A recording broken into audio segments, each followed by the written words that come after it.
Hello, नमस्कार, Ram Ram, good morning, good evening, good afternoon. I hope कि आप लोग बहुत अच्छे होंगे, बहुत अच्छे से अपनी पढ़ाई कर रहे होंगे। Welcome to Brainy Pedia skill YouTube channel, जहां पे आज हम 12 June first shift RRB NTPC का एग्ज़ाम रिव्यू लेंगे, एनालिसिस लेंगे, क्या है, कैसा एग्ज़ाम आ रहा है। अभी 5, 6, 9, 10, 11, 12 का देख लेते हैं कि क्या आ रहा है, और आगे आने वाली शिफ्टों में जो उनके भी एग्ज़ाम्स हैं उनके लिए बहुत ही फ़ायदा होने वाला है। क्योंकि क्योंकि उन्हें ये पता चल जाएगा कि भैया थोड़ा पढ़ना कैसे है। मतलब ठीक है, उनको ये पता क्या चलेगा, उनको इतना पता चलेगा कि भाई देखो, चाहे जीएस कोई बता दे या ना बता दे, भाई तुम कितना भी पढ़ के जाओ, वो पूछेगा इस ढंग से कि जो तुम, बस तुम्हें दिमाग लगाना पड़ेगा। 2 ऑप्शन अगर पता है तो कर जाओगे, 4 ऑप्शन में अगर नहीं पता है तो नहीं कर पाओगे। ये जीएस का हाल है, कोई आगे पीछे कुछ नहीं कर सकता। हाँ, एक चीज़ कह सकते हैं कि जो भैया मैथ और रीजनिंग है, भाई ये बात तो कह सकते हैं कि मैथ्स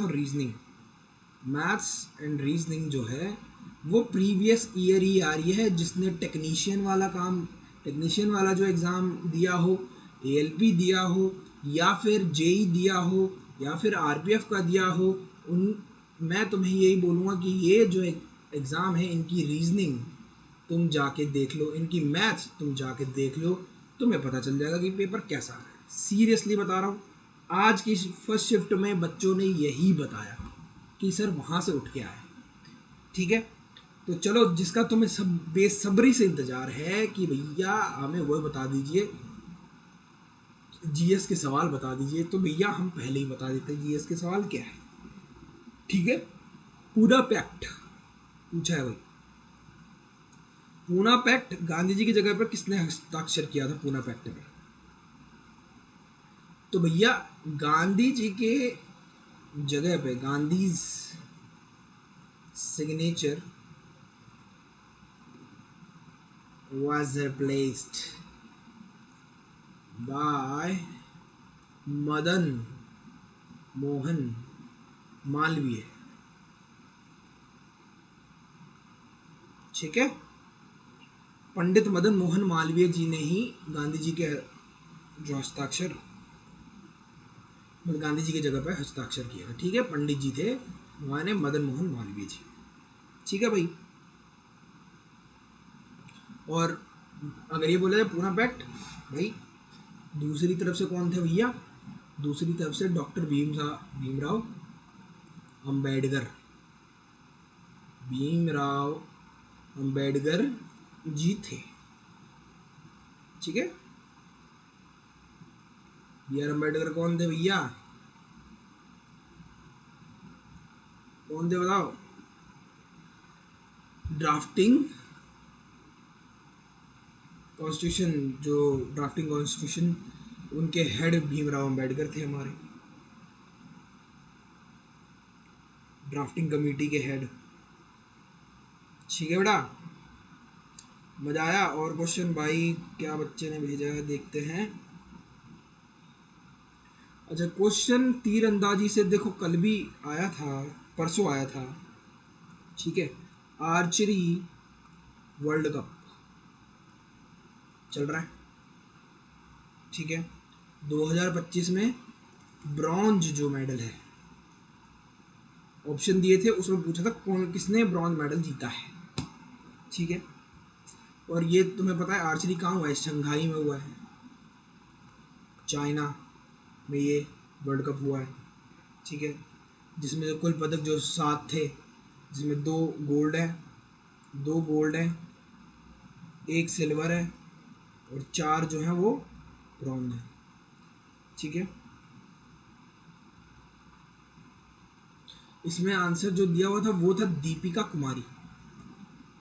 दीपिका कुमारी, इनका अच्छा खासा नाम है आर्चरी में। ठीक है, और पार्थ सालुंखे, पार्थ सालुंखे। ठीक है, और एक मधुरा जी भी थी। ठीक है, अभिषेक वर्मा जी भी थे, ऋषभ यादव भी जी जी थे।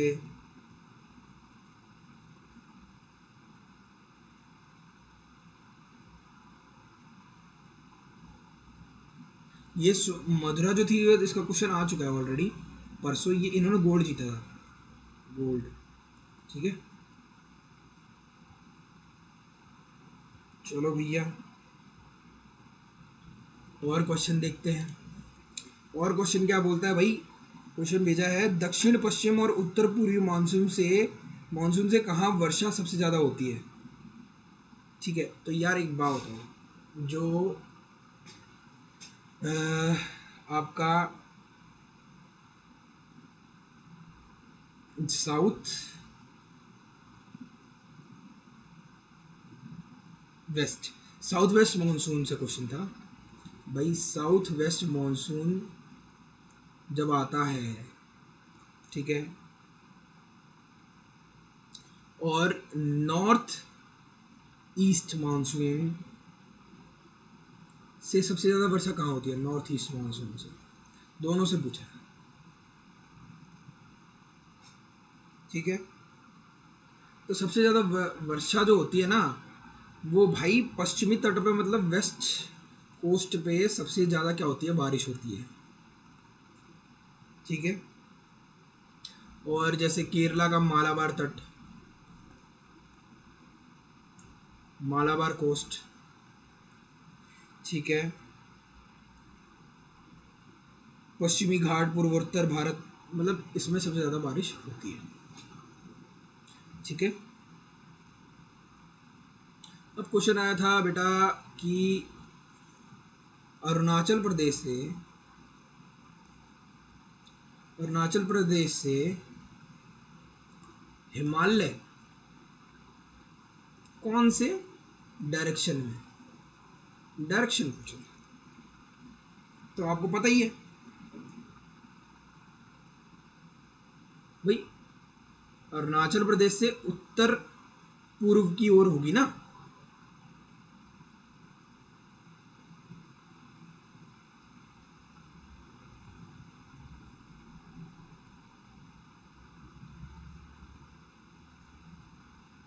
दक्षिण पश्चिम से दक्षिण पश्चिम से नॉर्थ ईस्ट की तरफ, नॉर्थ ईस्ट की तरफ बताया।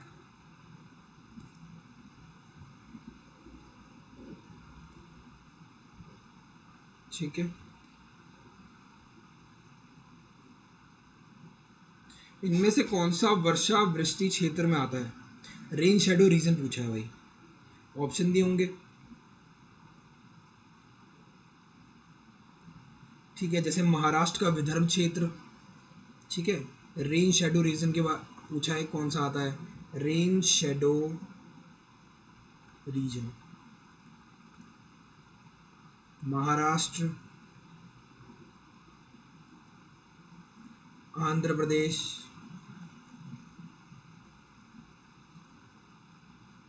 कर्नाटका का उत्तरी कर्नाटक पठार, आंध्र प्रदेश मतलब तेलंगाना का क्षेत्र हो गया, महाराष्ट्र का कौन सा है, विदर्भ। ठीक है, ये है रेन शेडो रीजन। तमिलनाडु का कोरोमंडल तट भी है, नाडु का कोरोमंडल तट।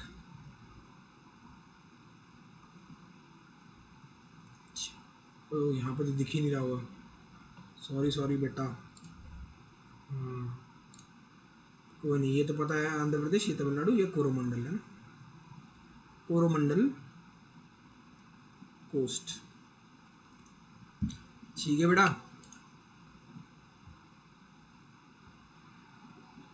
और क्वेश्चन पूछा है बेटा, where was the 24th world sustainable development summit 2025 held. भाई क्वेश्चन पूछा है 24th world sustainable development summit 2025 held, इसका क्या होगा आंसर। 5 से 7 मार्च 2025 तक नई Delhi, 5 to 7 March new Delhi.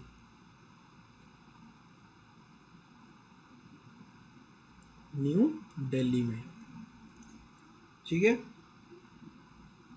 और देख लेते हैं क्वेश्चन क्या भेजा है भाई। भाई क्वेश्चन देखो,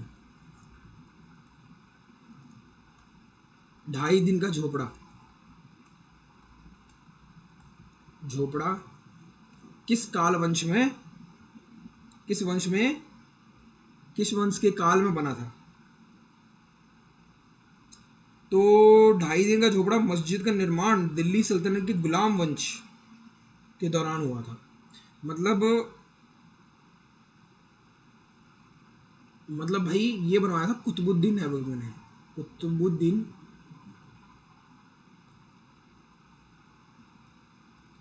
ऐबक ने ये बनवाया था 1192 में। किसके कहने पे? मोहम्मद गौरी के कहने पे, गौरी के कहने पे बनवाया था, ठीक है। तो इसका आंसर होगा मामलुक वंश या गुलाम वंश, मामलुक डायनेस्टी, और उसी को भाई स्लेव डायनेस्टी भी बोलते थे, ठीक है। बढ़िया था, मजा आ गया क्वेश्चन करके।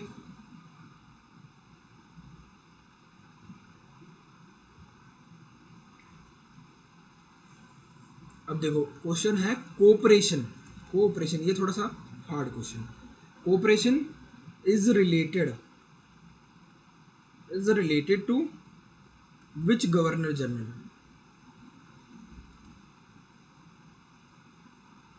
इन 1915। अब देखो 1915 दे दिया तो यहाँ से एक आप अंदाजा लगा सकते हो कि कौन रहा होगा। तो भाई इस टाइम पे लॉर्ड हार्डिंगे रहा था, हार्डिंगे, हार्डिंज, ठीक है।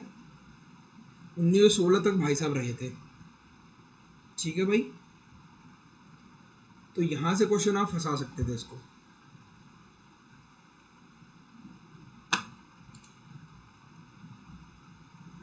अब देखो क्वेश्चन बहुत ही सिंपल क्वेश्चन ये भी है। अगर मैं बात करूं तो देखो 9वां क्वेश्चन था कि 103 अमेंडमेंट, कॉन्स्टिट्यूशनल अमेंडमेंट जो हुआ था, कॉन्स्टिट्यूशनल अमेंडमेंट जो हुआ था वो ईडब्ल्यूएस को क्या, ईडब्ल्यूएस वालों को क्या देता है भाई? रिजर्वेशन देता है, 10% रिजर्वेशन देता है। यही पूछा था कितने परसेंट रिजर्वेशन देता है? 10% रिजर्वेशन देता है, ठीक है बेटा। ये क्वेश्चन था, ठीक है। तो आप एक काम करना, अमेंडमेंट तो सारे देख के जाओ, अमेंडमेंट देख के जाओ, ठीक है। आप अमेंडमेंट देख के जाओगे, उसके बाद देख के जाओगे आर्टिकल्स, फंडामेंटल राइट्स, जो शुरू वाले आर्टिकल्स है फंडामेंटल राइट्स वाले, ठीक है। फंडामेंटल ड्यूटीज, डीपीएसपी, ठीक है। ये सब पढ़ के जाओ, बहुत इंपॉर्टेंट है,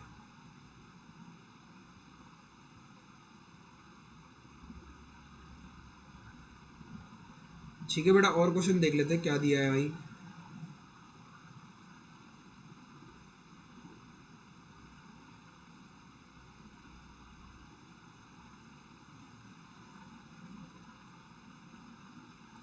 मिनिस्ट्री ऑफ स्टैटिस्टिक्स,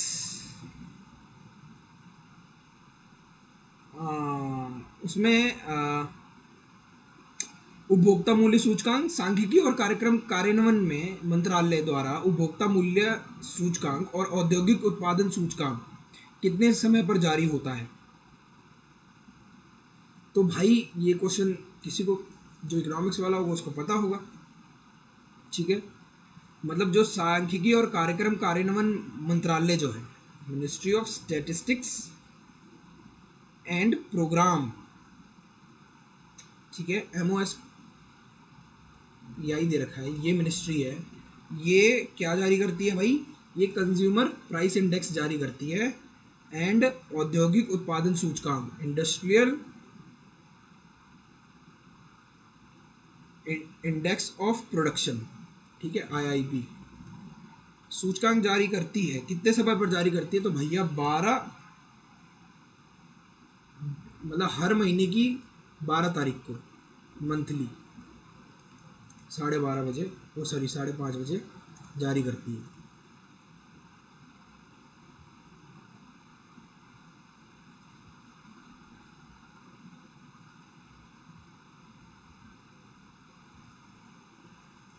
तो मतलब देखो ये तो बहुत डीपली क्वेश्चन था, ये तो कैसे ही करेगा बच्चा ना, तो ये थोड़ा सा डिफिकल्ट था। जैसे क्वेश्चन आया है, अगर एक क्वेश्चन मैं बताऊं ये वाला, हड़प्पा सभ्यता में औजार किस चीज़ का बनता था? मतलब हड़प्पा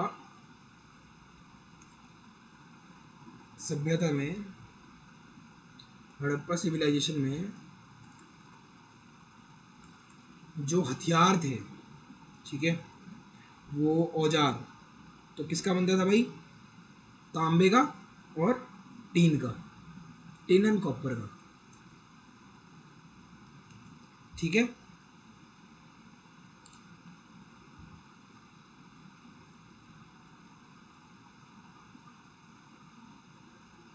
एक क्वेश्चन ऐसा हिस्ट्री, एंशियंट हिस्ट्री से ही था कि सिंधु घाटी सभ्यता मतलब इंडस वैली सिविलाइजेशन में लोथल जो जगह थी, लोथल गुजरात में है, वो किस चीज़ के लिए बहुत ज़्यादा प्रसिद्ध थी? फेमस, फेमस फॉर व्हाट भाई? डॉकयार्ड के लिए थी, ग्रैनरी के लिए थी, सबसे बड़ा डॉकयार्ड यहीं था, ठीक है, डॉकयार्ड के लिए थी। ये जो है इंफॉर्मेशन उसमें दे रखी थी क्वेश्चन में, और यही लगा के आए हैं।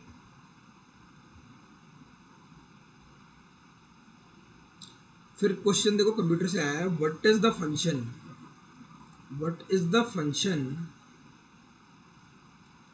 Of F5 in MS power point?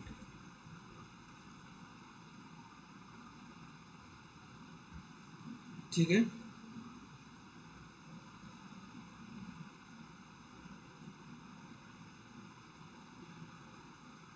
तो भाई जब अगर हमें स्लाइड शो देखना हो ना, स्लाइड शो, तो हम F5 का यूज़ करते हैं, ठीक है, MS पावर पॉइंट में। अब क्वेश्चन आया कि शेखर कपूर जो है, शेखर कपूर 2025 में पद्म भूषण अवार्ड मिला था, अवार्ड किसके लिए मिला था? कला के क्षेत्र में, ठीक है, आर्ट के क्षेत्र में इनको मिला था, ठीक है बेटा। अगला क्वेश्चन देख लेते हैं। तो भाई अवार्ड्स जो हैं, अवार्ड्स करके जाएंगे आप, 2024 वाला देख लेना, 2025 वाला देख लेना, अवार्ड्स बिल्कुल देख के जाना, ये बहुत इंपॉर्टेंट है मेरे भाई, इसको छोड़ के मत जाना, ठीक है बेटा। Awards is very important, awards are very important, very very. जैसे शारदा सिन्हा भी आई थी, ठीक है, लक्ष्मी नारायण सुब्रमण्यम भी आ चुके हैं, अवार्ड क्या मिला था। जैसे एक क्वेश्चन ना थियोरेटिकल भी पूछ रहे हैं, जैसे क्या पूछा उन लोगों ने, जैसे ये पूछा कि 1857 की क्रांति जो थी, ठीक है, रिवॉल्ट जो था, उस क्या मुख्य कारण नहीं था उसका? जो ऑब्जेक्टिव्स थे इसके, कौन से ऑब्जेक्टिव्स नहीं थे, ये क्वेश्चन पूछा है, ठीक है। तो ऑप्शन के थ्रू बता दोगे कि क्यों हुआ था भाई? राजनीतिक अधिग्रहण हुआ था, सहायक आर्थिक शोषण होता था, सामाजिक धार्मिक मतलब हस्तक्षेप थे, ठीक है, सैनिक असंतोष था, कारतूस वारतूस जो मंगल पांडे जी ने किया था भाई। अब देखो, निम्नलिखित में से कौन सा स्थान पर हमेशा वर्षा जैसी स्थिति बनी रहती है? तो मौसिन राम, मौसिन राम सबको पता है, लूसेंट में भी दे रखा है बहुत ही बेहतरीन तरीके से, ये मेघालय में पड़ता है, आपको भी पता है, ठीक है। यहाँ पे बारिश बारिश ही होती रहती है, तो मतलब बहुत ज़्यादा बारिश होती है। ठीक है बेटा, और क्वेश्चन बताऊँ मैं आपको।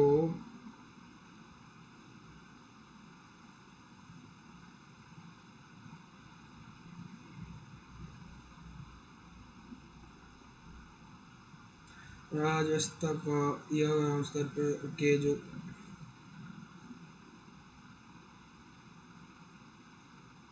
तो भाई पंचायती राज से भी क्वेश्चन था, ऐसा बच्चे ने बताया। पंचायती राज से क्वेश्चन था, पंचायती राज पढ़ के जाना। 73rd अमेंडमेंट, 11वां शेड्यूल, ठीक है, ये पढ़ के जाना बेटा, बहुत इंपॉर्टेंट है।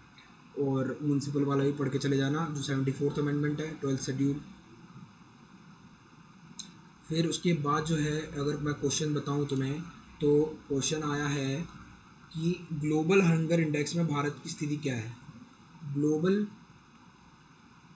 हंगर इंडेक्स इंडिया, भाई 105वें स्थान पे हम, 105th, ठीक है। श्रीलंका भी 56 पे है भाई, नेपाल 68 पे है, बांग्लादेश 84, जबकि पाकिस्तान 109 पे है और अफगानिस्तान 116 पे है। तो हमें इन देशों से क्या ही कम्पीट करना, लेकिन नेपाल यार आगे जा रहा है, श्रीलंका आगे जा रहा है, तो ये फिर हमारी हमारे देखने की बात है। बट देखो, नेपाल को आप इसलिए कैटेगराइज करते हो क्योंकि नेपाल एक बहुत ही छोटा देश है, ठीक है। आप भूटान को इसलिए कैटेगराइज कर लेते हो क्योंकि वो बहुत छोटा देश है, श्रीलंका भी एज़ यूजुअल, और बांग्लादेश भी। बट बांग्लादेश में भी स्थिति ख़राब है, फिर भी अगर वो 84 पे आया है, तो आई थिंक बड़ा सीरियस इशू है। और देख लेते हैं क्वेश्चन, कोई भेजा है बच्चे ने। Which of the following article social and public welfare has been talked about. कौन से आर्टिकल में सोशल एंड पब्लिक वेलफेयर, अच्छा डीपीएसपी से आ गया ना बेटा, मैंने तुम्हें पहले बताया डीपीएसपी से आर्टिकल 38 का क्वेश्चन है कि भाई इसी में दे रखा है social and welfare, social and welfare word इसी में दे रखा है, ठीक है। Which of the following article social and public welfare has been talked about, social and public welfare, ठीक है बेटा, आर्टिकल 38 के अनुसार है। और देख लेते हैं, भारत के अगले मुख्य न्यायाधीश कौन होंगे। हाँ तो देखो भाई, ये तो करंट का ही क्वेश्चन है। अगले मुख्य न्यायाधीश कौन होंगे, सीजीआई पूछा है, तो भैया सबको पता है बीआर गवई। गवई ये हमारे मुख्य न्यायाधीश, ठीक है।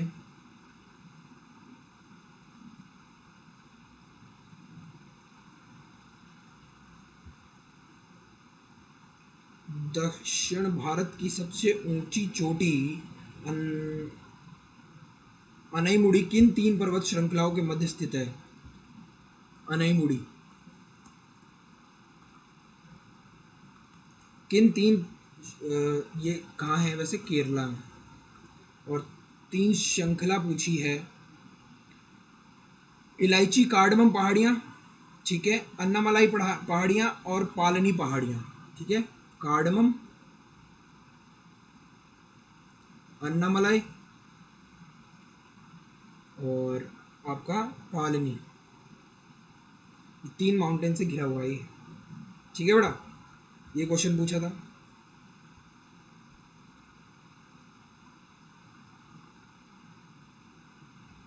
एक कंप्यूटर से और पूछा है,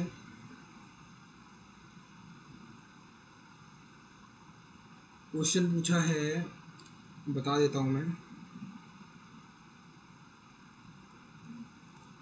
क्वेश्चन पूछा है, which of the following shortcut is use to select a paragraph in MS word. MS word में पैराग्राफ सेलेक्ट करना है, तो इसका होगा control plus shift plus down arrow, ये इसका आंसर है, ठीक है बेटा। और कुछ आया है और कुछ देख लेते हैं, अगर और कुछ आया होगा तो वो भी बता देता हूँ बेटा।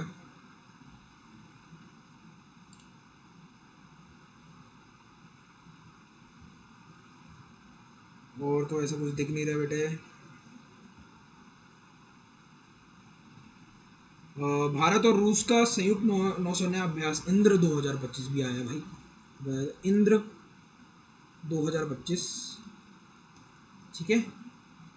इंडिया एंड रसिया और नौसेना, नेवी एक्सरसाइज है ये, नेवल एक्सरसाइज, ठीक है। कहाँ आयोजित किया गया भाई? चेन्नई में, ठीक है। और ये फर्स्ट फेज था चेन्नई, और सेकंड फेज कहाँ पे? बंगाल, बे ऑफ बंगाल, ठीक है बेटा।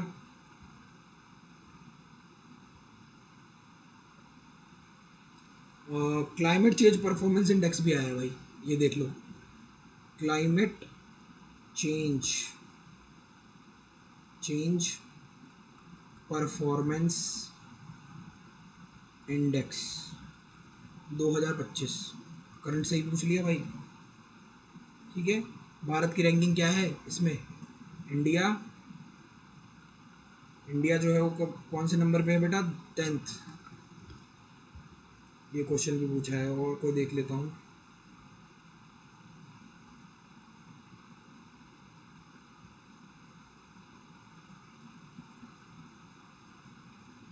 भाई और जो है नहीं है, और कोई क्वेश्चन अभी तो देखिए, मतलब इतना ही पता चला है, ठीक है। तो सारे क्वेश्चन मैंने आपको बता दिए हैं, और भाई अगले शिफ्ट की एनालिसिस लेके मैं दोबारा आता हूँ आपके पास। तब तक के लिए अच्छे से पढ़ो, हंसते रहो, मुस्कुराते रहो, खेलते रहो, खिलखिलाते रहो, और माँ बाप की सेवा करते रहो, और पढ़ाई करते रहो, फल जरूर मिलेगा।